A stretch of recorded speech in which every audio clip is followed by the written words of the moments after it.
আসসালামু আলাইকুম। আপনারা শুনছেন সর্বশেষ বাংলা খবর। শুরুতে শিরোনাম পরে বিস্তারিত। আমরাও কার্ড এনেছি, লাল কার্ড, নাসির উদ্দিন পাটোয়ারি। তোরা নিশ্চিহ্ন হয়ে যাবি বাংলাদেশ থেকে, শারজিসকে নীলা ইসরাফিল। কারাভোগ শেষে ভারত থেকে দেশে ফিরল ২০ শিশু। আরও জানিয়ে দিব, এক চোখে দৃষ্টি হারিয়েছেন ইমরান খান। গাঁজা সেবন না করলে নাসির উদ্দিন পাটোয়ারি হওয়া যায় না, রাশেদ খান। সর্বশেষ থাকছে, অবশেষে জামিন পেলেন নাবালক ৩ সন্তানের সেই মা। এতক্ষণ শুনছেন সংবাদ শিরোনাম, এখন বিস্তারিত। তবে তার আগে অনুরোধ থাকবে, ভিডিওটিতে একটি লাইক দিন এবং ভিডিও সম্পর্কে আপনাদের গুরুত্বপূর্ণ মতামত কমেন্ট করে জানিয়ে দিন। আমরাও কার্ড এনেছি, লাল কার্ড। এনসিপির মুখ্য সংগঠক নাসির উদ্দিন পাটোয়ারি বলেছেন, শেখ হাসিনা স্মার্ট কার্ডের নামে অনেক টাকা হাতিয়ে নিয়ে গেছে। এখন নতুন প্রকল্প এসেছে, খাল কাটার প্রকল্প, ফ্যামিলি কার্ড, কৃষক কার্ড। আমরা সূচনা করেছি, আমরাও কার্ড এনেছি, লাল কার্ড। এগুলো যখন ব্যর্থ হবে, আমরা তখন লাল কার্ড দেখাব। বুধবার ১৩ই মে রাজধানীতে এনসিপি আয়োজিত ধান কেনার মরশুমে সরকারি শর্ত ও অসময়ের অতিবৃষ্টিতে কৃষকের হাহাকার, সংকট ও উত্তরণের পথ শীর্ষক সেমিনারে তিনি এসব কথা বলেন। এনসিপি নেতা আরও বললেন, সরকার থেকে অ্যাকশন প্ল্যান চাচ্ছি, যেখানে কৃষকের বাস্তুভিটা থেকে শুরু করে সবকিছুর নিরাপত্তা নিশ্চিত করা হবে। ইউনিয়ন ভিত্তিক গুদামঘর চালু করতে হবে। নাসির উদ্দিন পাটোয়ারি দাবি করেন, নির্বাচনের আগে এই সরকার ভারতের কাছে মেরুদণ্ড বিক্রি করে দিয়েছে, তাই এত বড় বড় ইস্যু গেলেও তাদের পক্ষ থেকে কোনো শক্ত প্রতিবাদ দেখা যায়নি। ওরা নিশ্চিহ্ন হয়ে যাবে বাংলাদেশ থেকে, শারজিসকে নীলা ইসরাফিল। জাতীয় নাগরিক পার্টির অন্যতম নেতা শারজিস আলমকে ঘিরে উন্মুক্ত বার্তা প্রকাশ করেছেন দলটির সাবেক নেত্রী নীলা ইসরাফিল। বুধবার ১৩ মে বিকেলে নিজের ভেরিফাইড ফেসবুক অ্যাকাউন্টে দেওয়া এক পোস্টে তিনি এই বার্তা শেয়ার করেন। তার ফেসবুক স্ট্যাটাসটি পাঠকদের জন্য হুবহু তুলে ধরা হল। প্রিয় শারজিস আলম, তোরা এখন বিরোধী দলে আছিস, কিন্তু মনে রাখিস, বিরোধী দল হিসেবেও তোদেরকে বাংলাদেশের মানুষ মেনে নেবে না। তোরা নিশ্চিহ্ন হয়ে যাবি বাংলাদেশ থেকে। বাস্তবতা মেনে নাও, রাজনীতিতে অবস্থান বদলায়, কিন্তু জনগণের রায়ই শেষ কথা। বিরোধী দলে আছিস, এটাই বিশাল ব্যাপার, কিন্তু জনগণের আস্থা অর্জন করাই এখন তোমাদের সবচেয়ে বড় পরীক্ষা। বাংলাদেশ আওয়ামী লীগ ফিরবে কি ফিরবে না সেটা ভবিষ্যৎ নির্ধারণ করবে, কিন্তু তোরা থাকবি কি থাকবি না সেটা নিয়ে চিন্তা কর। তোমরা রাজনৈতিকভাবে কতটা টিকে থাকতে পারবা সেই প্রশ্নের উত্তর দিতে হবে এখনই, কারণ জনসমর্থন ছাড়া কোনো রাজনৈতিক শক্তির ভিত্তি টেকে না। সময়ের সংকেত স্পষ্ট, জনগণ দেখছে, বিচার করছে এবং মনে রাখছে। রাজনৈতিক উত্থান যেমন বাস্তব, পতনও তেমন বাস্তব, আর সেই হিসেব শেষ পর্যন্ত জনগণই মেলায়। তোদের পতনের কাউন্টডাউন অনেক আগেই শুরু হয়েছে, এখন শুধু তার ধ্বনি আরও স্পষ্ট শোনা যাচ্ছে। প্রতিটি ভুল সিদ্ধান্ত, প্রতিটি বিভ্রান্তিকর অবস্থান সেই পতনকে আরও ত্বরান্বিত করছে। এখন হুঁশিয়ার হওয়ার সময়। আত্মসমালোচনা করুন, জনগণের কাছে জবাব দিন এবং মনে রাখুন, বাংলাদেশের রাজনীতিতে শেষ শব্দ ক্ষমতা নয়, জনগণই বলে। ইত্তেফাক, MAM। কারাভোগ শেষে ভারত থেকে দেশে ফিরল ২০ শিশু। ভারতে পাচার হওয়া ২০ বাংলাদেশি শিশু বিশেষ ট্র্যাভেল পারমিটের মাধ্যমে দেশে ফিরেছে। বুধবার ১৩ই মে বিকেল ৫টার দিকে ভারতের পেট্রাপল ইমিগ্রেশন চেকপোস্ট দিয়ে বেনাপল আন্তর্জাতিক চেকপোস্ট ইমিগ্রেশন পুলিশের কাছে হস্তান্তর করা হয়। ফিরে আসা শিশুদের মধ্যে ১৩ জন মেয়ে ও ৭ জন ছেলে রয়েছে। তারা বাগেরহাট, খুলনা, নড়াইল ও যশোর জেলার বিভিন্ন এলাকার বাসিন্দা। অধিকাংশ শিশু তাদের মা-বাবার সঙ্গে ভারতে অবস্থান করছিল এবং পরে কারাগারে যায়। শিশুদের সাজা শেষ হলেও তাদের মা-বাবার সাজা এখনও শেষ হয়নি, ফলে তাদের বাবা-মা বর্তমানে ভারতের বিভিন্ন কারাগারে রয়েছেন। ইমিগ্রেশন সূত্রে জানা গেছে, ভালো কাজের আশায় দালালের মাধ্যমে পাসপোর্ট ছাড়াই সীমান্তের অবৈধ পথে তারা মা-বাবার সঙ্গে ভারতের পশ্চিমবঙ্গের বিভিন্ন এলাকায় যায়। সেখানে তাদের মা-বাবা বাসাবাড়ি ও মাঠে কাজ করতেন। ২০২৪ সালের প্রথম দিকে তারা যশোরের বেনাপল সীমান্ত দিয়ে ভারতে প্রবেশ করে। পরে ২০২৫ সালের ডিসেম্বরের শেষ দিকে ভারতীয় পুলিশ তাদের আটক করে আদালতে সোপর্দ করলে আদালত বিভিন্ন মেয়াদে সাজা দিয়ে পশ্চিমবঙ্গের বিভিন্ন কারাগারে পাঠান। সাজা শেষে ভারতের একটি মানবাধিকার সংস্থার আবেদনের পর শিশুদের পশ্চিমবঙ্গের কিশলয়া, সুরকন্যাসহ 7টি শেল্টার হোমে রাখা হয়। পরে ভারতের কলকাতা উপ হাইকমিশন থেকে ইস্যুকৃত বিশেষ ট্রাভেল পারমিট এবং ফরেনার্স রিজিওনাল রেজিস্ট্রেশন অফিসের এক্সিট পারমিটের মাধ্যমে তাদের দেশে ফেরত পাঠানো হয়। উভয় দেশের বিজিবি, বিএসএফ, পুলিশ ও সংশ্লিষ্ট প্রতিনিধিদের উপস্থিতিতে আনুষ্ঠানিকভাবে হস্তান্তর প্রক্রিয়া সম্পন্ন হয়। বেনাপোল পোর্ট চেকপোস্ট ইমিগ্রেশনের পুলিশ পরিদর্শক তদন্ত সৈয়দ মুর্তজা আলী জানান, দেশে ফেরা শিশুদের ট্রাভেল পারমিট সহ প্রয়োজনীয় কাগজপত্র যাচাই বাছাই করে আইনি প্রক্রিয়া শেষে পরবর্তী ব্যবস্থার জন্য বেনাপোল পোর্ট থানায় হস্তান্তর করা হয়েছে। বেনাপোল পোর্ট থানার officer in charge OC Ashraf Hossain বলেন, আইনি প্রক্রিয়া শেষে শিশুদের যশোরের জাস্টিস অ্যান্ড কেয়ার, মহিলা আইনজীবী সমিতি ও যশোর রাইটস নামের 3টি মানবাধিকার সংস্থার কাছে হস্তান্তর করা হয়েছে।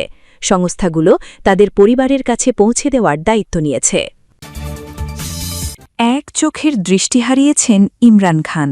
পাকিস্তানের সাবেক প্রধানমন্ত্রী ও তেহরিকে ইনসাফের প্রতিষ্ঠাতা ইমরান খান কারাগারে ভয়াবহ নির্যাতনের শিকার হয়েছেন। এর ফলে তিনি এক চোখের দৃষ্টিশক্তি হারিয়েছেন বলে দাবি করেছেন দলটির সাধারণ সম্পাদক সালমান আকরাম রাজা। বুধবার ১৩ই মে ইসলামাবাদের সুপ্রিম কোর্টের বাইরে সাংবাদিকদের সাথে আলাপকালে তিনি এই বিস্ফোরক তথ্য প্রকাশ করেন। রাজা অভিযোগ করেন, ইমরান খান বর্তমানে কারাগারে গুরুতর স্বাস্থ্য ঝুঁকিতে রয়েছেন এবং গত ১০০০ দিন ধরে তাকে মৌলিক সাংবিধানিক অধিকার থেকে বঞ্চিত করে বন্দী করে রাখা হয়েছে। পিটিআই নেতার এই দাবি এমন এক সময়ে এলো যার মাত্র কয়েকদিন আগে গত ২৮শে April Pakistan Institute of Medical সায়েন্সেসে ইমরান খানের চোখে চতুর্থবারের মতো ইন্ট্রাভিট্রিয়াল ইনজেকশন দেয়া হয়েছিল। এর আগে সুপ্রিম কোর্টে জমা দেওয়া একটি প্রতিবেদনে জানানো হয়েছিল যে Imran Khan central retinal vein occlusion নামক চোখের একটি জটিল সমস্যায় ভুগছেন। এই রোগে চোখের রেটিনা থেকে রক্ত সঞ্চালনকারী প্রধান শিরাটি অবরুদ্ধ হয়ে পড়ে, যা সাধারণত উচ্চ রক্তচাপ বা হৃদরোগ জাতীয় সমস্যার সাথে সম্পৃক্ত। সংবাদ সম্মেলনে সালমান আকরাম রাজা আরও অভিযোগ করেন, কারাগারের ভেতরে ন্যায় বিচারের সমস্ত পথ রুদ্ধ করে দেওয়া হয়েছে। আদালতের স্পষ্ট নির্দেশনা থাকা সত্ত্বেও ইমরান খান এবং তার স্ত্রী বুশরা বিবির সাথে দেখা করার সুযোগ অত্যন্ত সীমিত করে দেওয়া হয়েছে। এমনকি প্রয়োজনীয় আইনি নথিপত্রে স্বাক্ষর করার ক্ষেত্রেও বাধা সৃষ্টি করা হচ্ছে। রাজা দাবি করেন, ইমরান খানের বোনদেরও তার সাথে দেখা করতে দেওয়া হচ্ছে না এবং শুধুমাত্র সরকারের পছন্দমতো কিছু নির্দিষ্ট ব্যক্তিকেই তার সাথে সাক্ষাতের অনুমতি দেওয়া হচ্ছে। দেশের বর্তমান রাজনৈতিক ও জায়িক বিচার্য পরিস্থিতি নিয়ে ক্ষোভ প্রকাশ করে পিটিআই নেতা বলেন, বর্তমানে পাকিস্তানে ব্রিটিশ আমলের চেয়েও বেশি কড়াকড়ি আরোপ করা হয়েছে। বুশরা বিবির বিরুদ্ধে তোষাখানা মামলাসহ বিভিন্ন মিথ্যা মামলা সাজানো হয়েছে বলে তিনি উল্লেখ করেন। রাজা অভিযোগ করেন, দেশটির বিচার বিভাগকে দুর্বল করে ফেলা হয়েছে এবং স্বাধীনচেতা বিচারকদের শাস্তিস্বরূপ অন্য প্রদেশে বদলি করা হচ্ছে। সবশেষে তিনি হুঁশিয়ারি দিয়ে বলেন, আইনি লড়াইয়ের সব পথ সংকুচিত হয়ে আসায় পিটিআই এখন জনগণের কাছে এই পরিস্থিতির বিচার নিয়ে যাবে। সূত্র জিও নিউজ। গাঁজা সেবন না করলে নাসিরউদ্দিন পাটোয়ারি হওয়া যায় না বলে মন্তব্য করেছেন গণ অধিকার পরিষদের সাবেক সাধারণ সম্পাদক ও বর্তমান বিএনপি নেতা মোহাম্মদ রাশেদ খান। এছাড়াও একজন লোক শিবির থেকে বাম হয় কিভাবে, এমন প্রশ্ন তুলেছেন তিনি। বুধবার ১৩ মে সকাল ৯টা ৪৩ নিজের ভেরিফাইড ফেসবুক আইডিতে দেওয়া স্ট্যাটাসে তিনি এমন মন্তব্য করেন। রাশেদ খান লিখেন, গাঁজা সেবন না করলে নাসিরউদ্দিন পাটোয়ারি হওয়া যায় না। অতীতে সে জামায়াতে ইসলামীকে গালিগালাজ করেছে, এখন জামায়াতের সাথে মিতালি করে বিএনপিকে গালিগালাজ করছে। তিনি লিখেন, নাসিরউদ্দিন পাটোয়ারি জামায়াতে ইসলামীকে বলেছে, ১. জামায়াতে ইসলামী ভারতের এক্সটেনশন, ২. সংস্কারের নামে ভণ্ডামি, ৩. মুনাফিকের দল, ৪. ধর্মের নামে চেতনার ব্যবসা, ৫. জামায়াতের মুখে এক অন্তরে আরেক, ৬. জামায়াতের রাষ্ট্র ক্ষমতায় যাওয়ার প্রশ্নই আসে না, তাদের রাজনৈতিক দর্শন ও অতীত আচরণ বাংলাদেশের স্বাধীনতা, মানচিত্র ও জাতীয় চেতনার পরিপন্থী ইত্যাদি। একটা দল সম্পর্কে এত কিছু বলার পরে আবার সেই দল থেকে নির্বাচন করা একমাত্র গাঁজা সেবন করলেই সম্ভব বলে মনে করেন তিনি। গণ অধিকার পরিষদের সাবেক সাধারণ সম্পাদক লিখেন, আমি এনসিপিকে বলবো দ্রুত তার ডোপ টেস্ট ও চিকিৎসা করুন, অন্যথায় তার শরীরে প্রতিদিন যে পরিমাণ নিকোটিন ঢুকছে আর এর প্রতিক্রিয়ায় আবোল তাবোল বকছে, না জানি আবার জামায়াতে যোগদান করে এনসিপিকে নিয়ে কি বলা শুরু করে যে এনসিপি জাতির সাথে গাদ্দারি করা শুরু করেছে। জামায়াতে ইসলামী পারেও বটে। রাশিদ খান আরও বলেন, তাদের রাজনীতিকে নিয়ে একের পর এক প্রশ্ন তোলার নাসির উদ্দিন পাটোয়ারি আজকাল তাদের আইডল, কারণ সে এখন রূপ বদলে ফেলে জামায়াতপন্থী হয়েছে। পডকাস্টে বলেও বেড়াচ্ছে সে নাকি শিবিরের সাথী ছিল, অথচ ক্যাম্পাসে দেখেছি সে বাম করে। একজন লোক শিবির থেকে বাম হয় কিভাবে? অবশেষে জামিন পেলেন নাবালক ৩ সন্তানের সেই মা আঁখি খাতুন। বুধবার ১৩ই মে বিকেল ৪টার দিকে তিনি জামিন পান। মাদক মামলায় ভ্রাম্যমাণ আদালতের আদেশে গেল ১৫ দিন ধরে নওগাঁর জেলা কারাগারে বন্দী ছিলেন তিনি। গত মার্চ মাসে মারা যান বাবা। একমাত্র আশ্রয় মাও জেলে। আর জেল গেটে এসে দিনের পর দিন দাঁড়িয়ে থাকে অসহায় শিশু সন্তানরা। সামান্য আইনি সহায়তা দেওয়ার কেউ ছিল না অসহায় ৩ প্রতিবন্ধী সন্তানের মায়ের। এমন সংবাদ প্রচারিত হয় একটি বেসরকারি টেলিভিশনে, যা নজরে এড়ায়নি প্রধানমন্ত্রীর। এরপর সাথে সাথেই বিষয়টি খতিয়ে দেখতে ও অসহায় সেই নারীকে আইনি সহায়তা দেওয়ার জন্য নির্দেশ দেন প্রধানমন্ত্রী। প্রধানমন্ত্রীর নির্দেশে স্থানীয় বিএনপি নেতারা নামেন আইনি লড়াইয়ে। অবশেষে যথাযথ আইনি প্রক্রিয়া শেষে জামিন পান আঁখি খাতুন। জানা গেছে, গতকাল রাতে মহাদেবপুর উপজেলা বিএনপি সভাপতি রবিউল আলমকে নির্দেশ দেন আইনি সহায়তা দিয়ে পরিবারটির পাশে দাঁড়ানোর জন্য। পরে যথাযথ আইনি প্রক্রিয়ার মাধ্যমেই নাবালক ৩ সন্তানের জননী অসহায় সেই আঁখি খাতুনের জামিনের ব্যবস্থা হয়। জামিনের পর আজই কারাগার থেকে মুক্তি পেয়েছেন তিনি। মুক্তির পর তিনি ৩ সন্তানকে বুকে জড়িয়ে নেন তিনি। অনেকটা আবেগ আপ্লুত হয়ে পড়েন।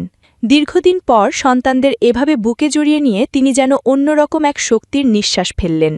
একই সাথে তার সন্তানরাও প্রধানমন্ত্রীর এমন মানবিক উদ্যোগে যেন অন্ধকারে দিশা খুঁজে পেলেন। এ বিষয়ে নওগাঁ জেলা ও দায়রা আদালতের বর্তমান সরকারি কৌঁসুলি পিপি মোহাম্মদ শাহরিয়ার বলেন, আমাকে জানানো হয় প্রধানমন্ত্রী বিষয়টি গুরুত্ব সহকারে দেখার নির্দেশ দেন। ওই নারী যেন আইন অনুযায়ী ন্যায় বিচার ও প্রতিকার পান সে বিষয়ে দ্রুত ব্যবস্থা নিতে ও অগ্রগতি জানানো সহ বিষয়টি খতিয়ে দেখার নির্দেশ দেন। এর পরপরই তাৎক্ষণিকভাবে প্রয়োজনীয় পদক্ষেপ নেওয়া হয়। পরে বিষয়টি সিনিয়র জেলা ও দায়রা জজ মোহাম্মদ রকুনুজ্জামানের নজরে আনা হলে আদালত আসামিপক্ষকে আবেদন দাখিলের নির্দেশ দেন। আসামিপক্ষের আইনজীবী অ্যাডভোকেট আবু জায়েদ মোহাম্মদ রফিকুল আলম রফিক আবেদন উপস্থাপন করেন। উভয় পক্ষের শুনানি শেষে আদালত সন্তুষ্ট হয়ে ওই নারীকে জামিন মঞ্জুর করেন। তিনি বলেন, ভদ্রমহিলা ইতোমধ্যে কারাগার থেকে মুক্তি পেয়েছেন, তিনি এখন আমাদের এখানেও উপস্থিত আছেন। আইন অনুযায়ী তিনি যে প্রতিকার পাওয়ার অধিকারী ছিলেন সেটিই তিনি পেয়েছেন।